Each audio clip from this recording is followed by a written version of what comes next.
Assalamualaikum warahmatullahi wabarakatuh. Jumpa lagi di channel Isoleh TV bersama saya Ismail Soleh. Saat ini saya berada di Kabupaten Goa, guys. Tepatnya di Masjid Tua Katangka, Masjid Al Hilal Katangka.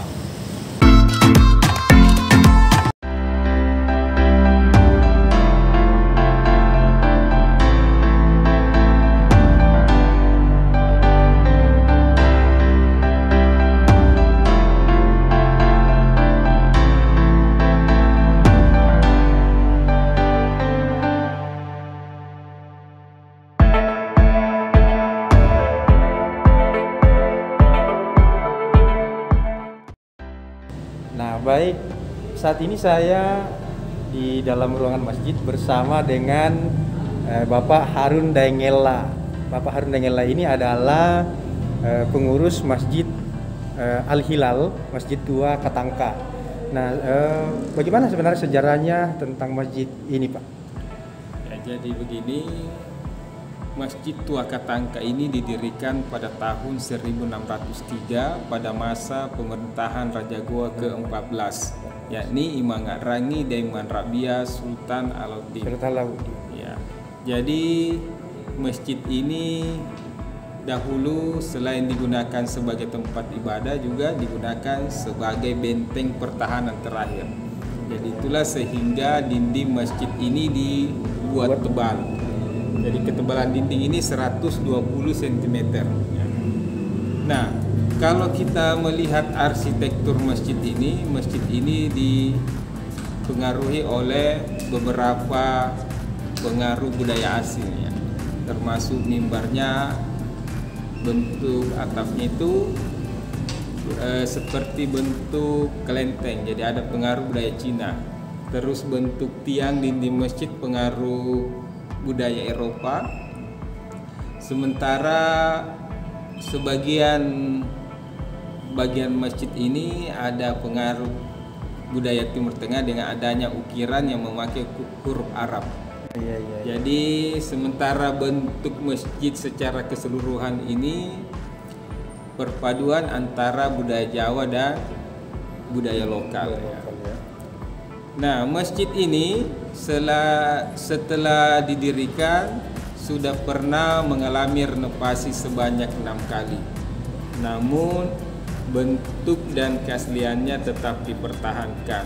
Jadi sampai sekarang ini bentuknya tetap kita pertahankan karena sudah masuk dalam benda cagar budaya. Ketika kedatangan rombongan ulama yang berasal dari Yaman yang datang ke kerajaan Goa ini bermaksud untuk mengajak Raja Goa masuk Islam. Jadi waktu rombongan ulama ini berkunjung ke sini, sebelum sampai ke istana mereka mampir di tempat ini, di bawah pohon katangka. Jadi dulu di sini ini tanah lapang yang banyak tumbuh pohon katangka. Makanya dinamakan katangka ya di kampung. Nah, karena hari itu adalah kebetulan hari Jumat, maka rombongan ulama ini melaksanakan salat Jumat di tempat ini di bawah pohon katangka. Dan setelah itu barulah melanjutkan perjalanan menuju ke istana kerajaan untuk menawarkan Islam kepada Raja Goa. Tapi pada saat itu Islam ini belum diterima oleh Raja Goa karena ulama dari Yaman ini menawarkan Islam secara keseluruhan. Jadi pada saat itu Raja Goa mengatakan kami pikir-pikir dulu dan perlu bermusyawarah dengan anggota Dewan Adat.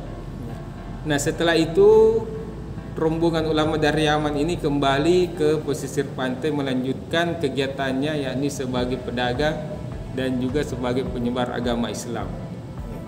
Nah, berselang beberapa tahun kemudian setelah semakin ramainya pedagang-pedagang dari luar, maka pedagang-pedagang muslim ini merasa khawatir jangan-jangan Raja Goa ini menerima agama selain daripada agama Islam.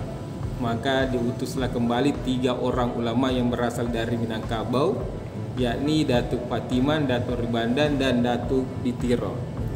Dan alhamdulillah yang berhasil mengislamkan Raja Goa pada saat itu adalah Datuk Ribanda atau dengan nama lengkapnya Abdul Makmur Datuk Ribandan, dijuluki sebagai Khatib Tunggal. Jadi Datuk Bandang ini menawarkan Islam kepada Raja Goa berbeda dengan ulama Yaman. Datuk Bandang beranggapan yang penting Islam ini diterima dulu. Masalah adat istiadat yang bertentangan dengan Islam itu akan dikikis perlahan-lahan. Maka setelah Islam ini diterima, maka ditunjuklah tempat di mana pertama kalinya dilaksanakan salat Jumat untuk didirikan masjid, yakni di tempat ini. Ya. Jadi masjid ini didirikan pada tahun 1603. Raja pada saat itu yang menerima Islam pertama kali? Jadi raja pada saat itu adalah Imangat Rangi Daiman Rabia Sultan Alauddin. Ya. Nah, pada saat itu pula kerajaan Goa berubah menjadi kesultanan ya? Ya, jadi 2 tahun setelah berdirinya ini masjid, yakni tahun 1605, maka agama Islam ini resmi menjadi agama kerajaan.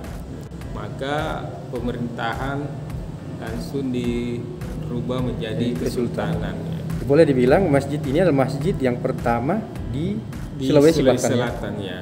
Kalau di Sulawesi mungkin? Di Sulawesi mungkin juga ya, karena masjid tertua di Gorontalo itu yang menyebarkan agama Islam ke sana itu adalah ulama dari kerajaan Goa dan Taldo. Gitu ya. Nah, kemudian ada enggak sisi sejarahnya dari tiang, selain mimbar tadi kan sudah dijelaskan.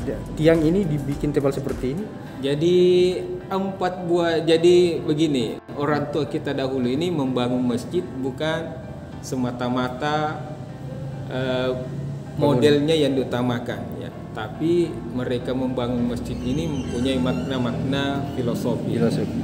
Jadi termasuk 4 buah tiang penyangga utama ini melambangkan 4 sahabat Rasulullah yang terkenal atau Khulafaur Rasyidin. Ya. Terus jendela masjid ada 6 melambangkan rukun iman, dan pintu masjid ada 5 melambangkan salat 5 waktu. Rukun Islam. Rukun Islam ya. Sementara bentuk atap bertingkat 2 atau bersusun 2 melambangkan 2 kalimat syahadatnya. Gitu ya. Selain itu apa lagi? Jadi keunikan lain daripada masjid ini, di bagian mimbar itu terdapat ukiran yang memakai huruf Arab tapi dalam bahasa Makassar. Oh iya. Ya. Bahasa Makassar. Ya. Terus adanya tombak di situ? Jadi tombak itu, kenapa ada tombak di situ?